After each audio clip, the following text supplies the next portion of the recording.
In this video, we will introduce relational database modeling. As part of it, we will look at integrity constraints and mapping relations. So we're going to take our entity relationship diagram and convert it to a relational model in preparation for creating our actual database. So what is the purpose of the relational model? Well, it is to create a model that looks something like this for like a customer table that will identify the domain constraints that we will be using when we actually write the SQL script, such as the create table customer script you see below, to create our table. This domain constraint identifies the data types so that we'll be able to better create our table. Here's an example of the order table. And you'll notice at the bottom it has a constraint of a foreign key, and so that's going to be what links our customer table and order table together, connecting primary key and foreign key pairs. So what are the components of a relational model? First, we have data structure that is represented as a table. It's going to have columns and rows. Each column represents an attribute from our entity relationship diagram, which we will now call a field.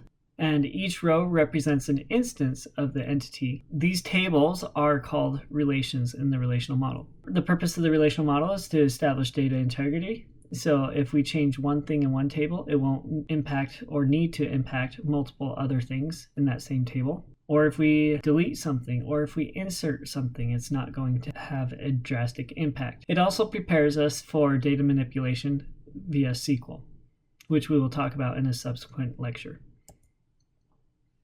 So a relation is a named two-dimensional table of data. So for example, here we have salesperson that has columns and rows. Note that a relation is not equal to relationship in the entity relationship diagram. So as part of a relation, we're going to have the relation itself, which was the entity type in the entity relationship diagram. This is just the name of the relation. Then we're going to have a record, which is an entity instance.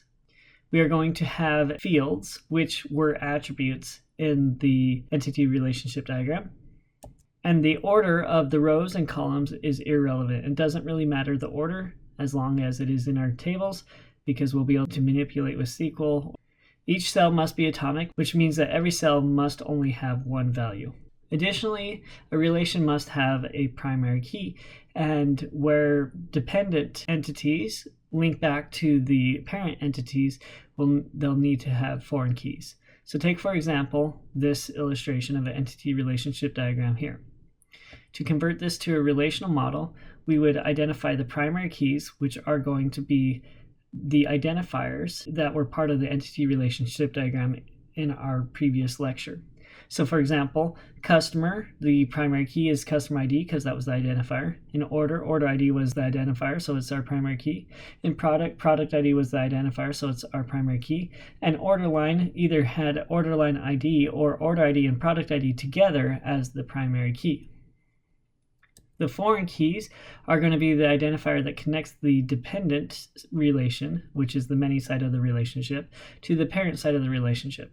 So we have order ID and product ID and customer ID are all foreign keys. So the customer ID in the order table is the foreign key that points back to the customer ID in the customer table. The order ID in the order line table points back to the order ID in the order table. And the product ID in the order line table points back to the product ID in the product table. So now what I want you to do is try this on your own. So after these entities have been converted to relations, what would be the primary key of each relation? And what would be the foreign keys, if any, of each relation? So pause this video and try this on your own and come back to compare your answers. All right, welcome back. So the primary key for each one of these is going to be the identifier. So in department, the primary key is going to be the department ID. In employee, the primary key is going to be the employee ID. In course, the primary key is going to be course ID. In certificate, since an identifier is not created, we can either use the attributes that were the identifiers in the entities that made up this relationship in the first place, or we could create our own surrogate one. So let's go ahead and just create a surrogate one, and we'll call it certificate ID. And this will be our primary key, which also is going to be underlined. What would be the foreign keys in any of these?